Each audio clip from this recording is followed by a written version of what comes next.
drive you crazy. I killed the game like Jeffrey Dahmer did the 80s.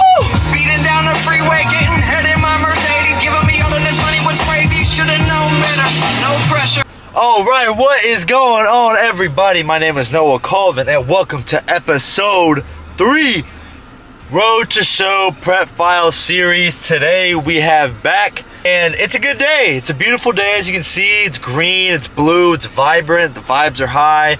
I've been falling in love with training more and more as I get deeper into this prep, because I know mentally and physically I'm having to push harder. There's so much that's been going into it, and as I get closer to show week, I'm just getting more excited. I'm getting more nervous. Practicing posing, I got to start doing that. I've been kind of lacking on that, but we will be practicing more posing this week. I'm trying to get up early before my day starts and do at least 30 minutes of posing every day, just to see where I'm at, just to see where I can improve upon, and just to see what we can do better overall. We got back today. Really been trying to focus on my mid-lower trap development when it comes to my mid-back. That is like a portion of my back that I've kind of lacked in over the years in my training. Is really like when people row, I feel like a lot of people compensate with their biceps and they don't get a full range of motion with the rowing movement. That way they get no back contraction, they get no back activation, and that way they look frail in their back. They might look wide, but they hold no density. And I'm not trying to get on stage, all these guys looking dense and I'm looking fucking frail, because I'm not gonna let that happen.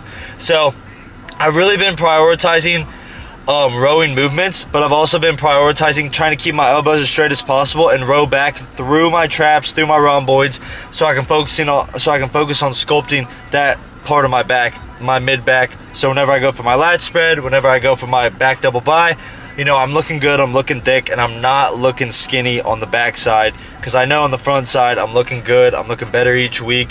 Back side I'm looking good too, but there's always room for improvement. So, weight check, as of today, we are 185 flat this morning. I think for my goal weight, I'm going to want to get to like 172, 173.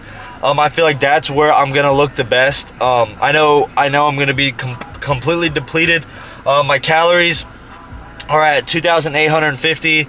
I'm trying to eat around 275 grams of carbs per day, 225 grams of protein, and anywhere from 60 to 65 grams of fat.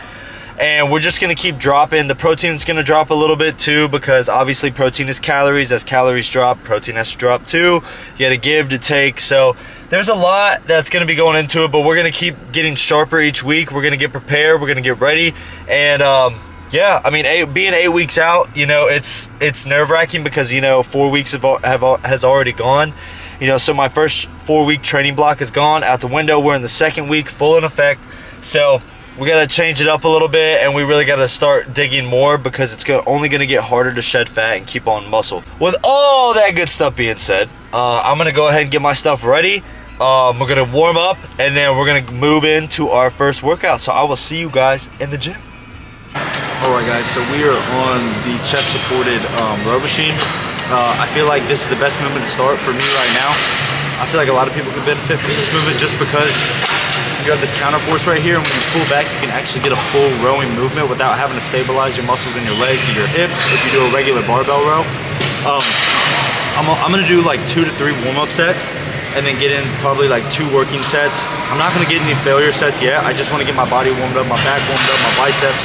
And so what I'm really focusing on here is I want to keep my arms as straight as possible and drive through my mid-back. I'm trying to get my rhomboids, my mid-backs, and my mid-lower traps on fire, ready to go, blood flowing, because I can get my lats warmed up like that. Lat pullovers, easy. But whenever it comes to my mid-back, I want to make sure that I'm trying to pull through my mid-back. I'm not focusing on, I don't want my biceps to take over the movement, because then again, it's all bicep activation, it's no mid-back. So I want to drive through my mid-back, bend my elbows to my side, so I can focus on the full stretch and full squeeze.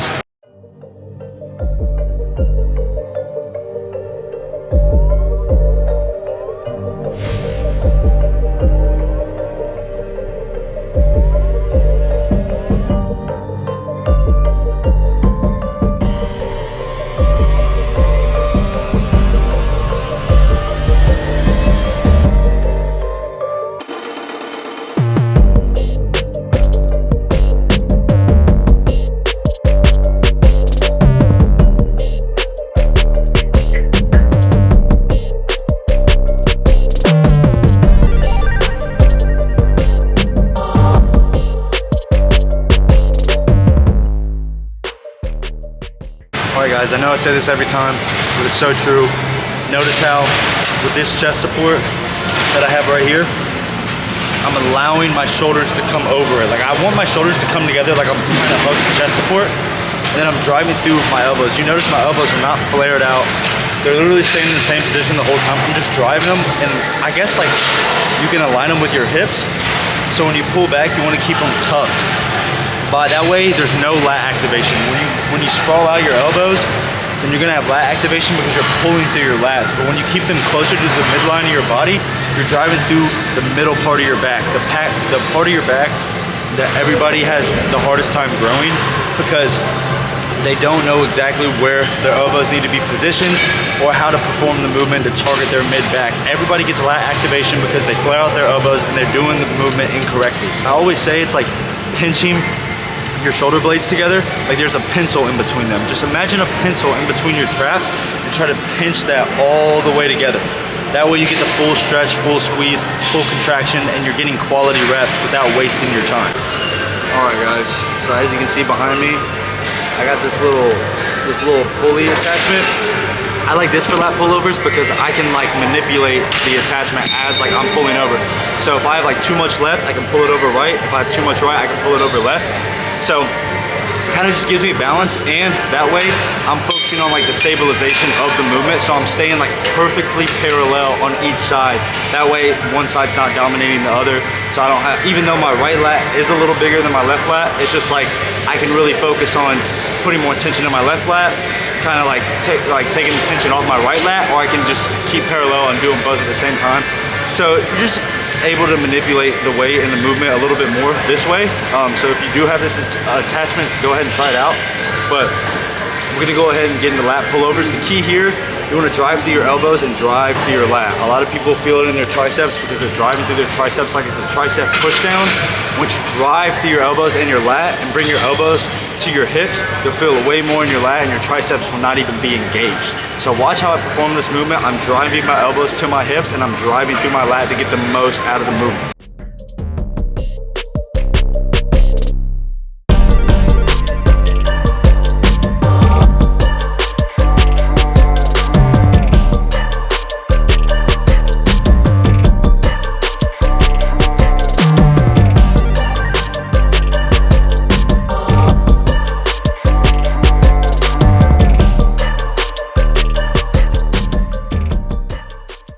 I did forget to mention, I'm only doing one more. So I've already warmed up my back by doing that chest supported row, machine row. So everything else I'm doing one warm-up set and then 3 sets. 2 sets or 1 set, that's a working set, and then 2 sets to failure. Working set, I'm still doing a rep range, but I'm pushing like right before the threshold of failure, and then 2 sets to failure, balls to the wall. I'm doing it this way so I can savor my energy. Me dropping calories, me cutting, less energy. I wanna make sure I'm distributing my energy throughout my workout and I'm not gassing myself at the beginning. No matter if you're cutting or bulking, that's how you should work out every time, because you wanna make sure you keep the proper mechanics. You're able to pull quality reps and amount of weight. So you're not gassed at the beginning and you're just like throwing shit up for reps, getting no contraction or anything at the end of the workout, because that's just useless. And you're not using your time wisely. Also, keep your chest up. Allows your lats to be fully stretched and then fully squeezed.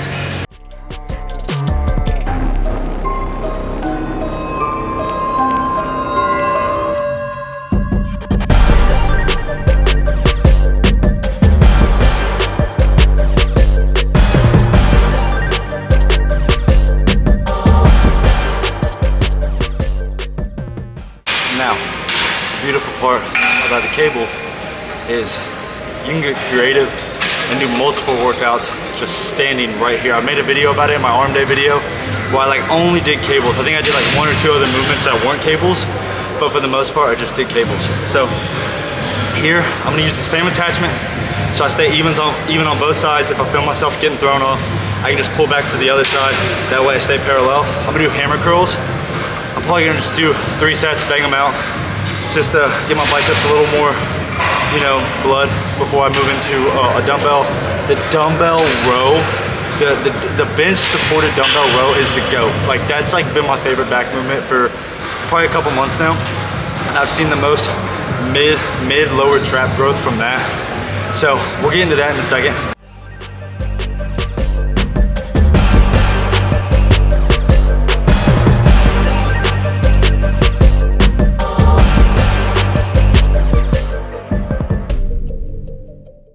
All right, favorite back movement right here, bench supported dumbbell row. Now here, I'm not even focusing on the weight. I'm focusing on bringing my shoulder blades together, pinching like there's a pencil between my traps, keeping my arms straight the whole time. I'm gonna superset this with curls. So that way, it's just like get the blood flowing, get the heart rate up. But then again, I'm training smarter because I'm focusing on actually pulling through my back, driving my elbows back, keeping them tucked in to the midline of my body, driving through my mid-lower trap, rhomboids, all that good stuff. And then doing a bicep curl right after that. We'll probably do 3 to 4 sets. This is my favorite movement, so I might even do 5 sets, I don't know. But watch as I let my shoulders completely round out over the bench, just like I did on the chest supported to start this workout. And then I bring them back and I pinch my traps together. I'm gonna provide a bunch of different angles so y'all see what I mean, but this is the best movement you can do. Definitely try this out and do it this way that I'm doing it. Don't worry about the weight and trying to row the shit. Focus on actually pinching your back together so you can get the most out of the movement.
Alright, we have the best lat movement in the fucking game right here. This is the isolateral lat pull down. I think, kind of just made that up in my head, but it sounds correct. So, what you're gonna do is I have this bench back here. I'm gonna use that as a counter force. I'm literally gonna go one arm a piece, driving my elbow to my hip, and I wanna lean over to that side so I put all the tension within my lat. That is a key point. If you stay straight up and you pull like this, yes, you will feel it in your lat, but not as much as you would. You're getting that lower lat whenever you're kind of curling in and kind of flexing your obliques to the side, and you're pulling your elbow to your hips. So what I mean by that, okay, it's on lightweight. I'm coming right here. I'm starting like this. I'm coming right here, driving. That way, before I even do the movement, my lats are already engaging fully because I'm already over to that side. So I'm already putting all the tension on my lat.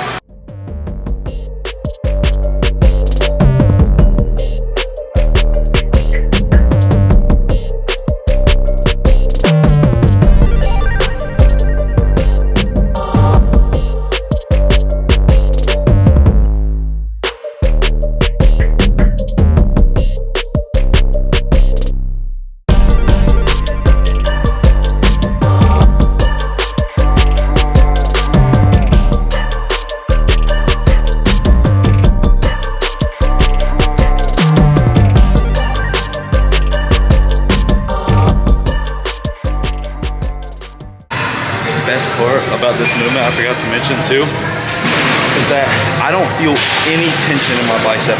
Okay, I lied. I feel a small bit, but I'm literally letting my lat, like I'm letting the weight pull my lat to fully stretch it, and I'm driving my elbow back.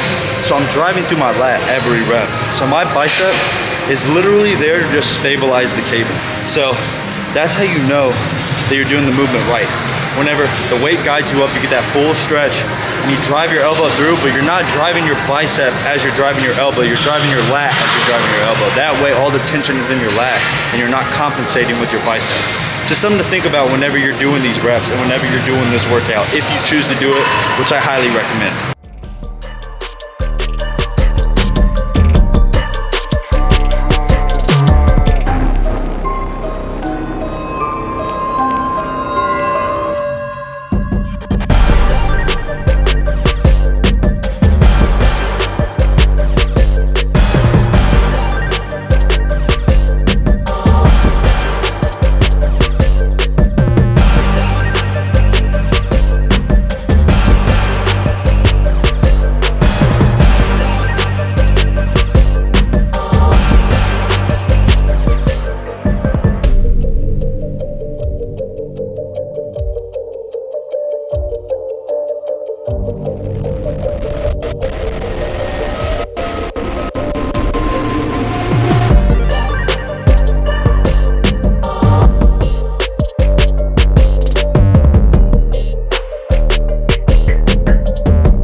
All right, I was gonna do some bicep curls and then call it, but last week I ended on barbell. Whoa. I ended on barbell rows, and they felt so fucking good. But today I'm gonna switch it up a little bit and do Smith machine. That way I don't have to worry about stabilizing the weight. I can just focus on that one plane of motion, one movement, driving that shit through my rhomboids, my mid traps, my lower traps, and just burn out. So what I'm gonna do, I'm probably just gonna do 2 sets to failure. Fuck a working set. We're at the end of the workout anyway. So with these, same as any rowing movement, you want to keep your elbows closer to the midline of your body, tucked by your side, driving through your back. Drive your elbows back, but don't compensate with your bicep. Drive through your mid back. And literally, like when you go down, like I'll even show you right here. When you go down, like come down with it like you're about to deadlift, and then come up. As you're coming up, drive right here and keep your elbows by your side. That way you're not going like this and you're not fucking working rear delts. You're coming, you're letting the full stretch, letting your shoulders round out, and you're coming up and you're squeezing your shoulder blades together. Like I said, like there's a pencil in between them.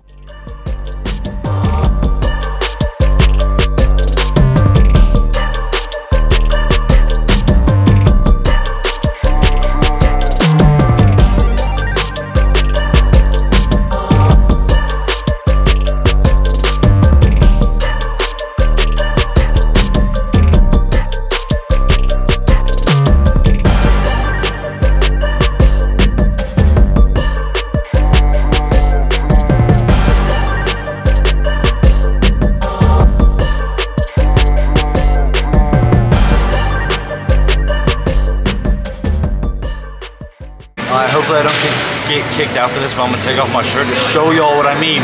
Shoulder blades together, completely rounded out.